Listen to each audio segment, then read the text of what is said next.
High, আমি বিদিশা। আজ আমি এসেছি নন্দনে কলকাতার সিনেমা প্রেমীদের সবচেয়ে প্রিয় জায়গায়। চলো দেখে আসি আজকে ফিল্ম ফেস্টিভ্যালের রং আর গল্পগুলো। সকাল থেকেই কত মানুষের ভিড়, সিনেমা, গল্প আর হাসির আওয়াজ। আমার আজকের দিনটা একদম সিনেমার মতো গেছে। এই তো নন্দন, আর এই ভাইবটাই ছিল অসাধারণ। নন্দনের চারিদিকে আজ শুধু সিনেমার গন্ধ। সবাই ব্যস্ত নিজেদের মতো, কেউ আলোচনা করছে, কেউ কফি খাচ্ছে, কেউ ছবি তুলছে।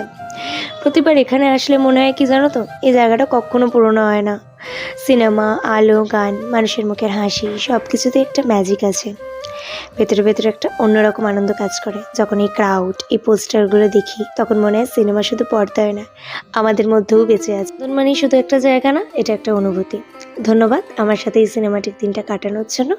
সাবস্ক্রাইব করতে ভুলো না। দেখা হবে পরের ব্লগে। বাই।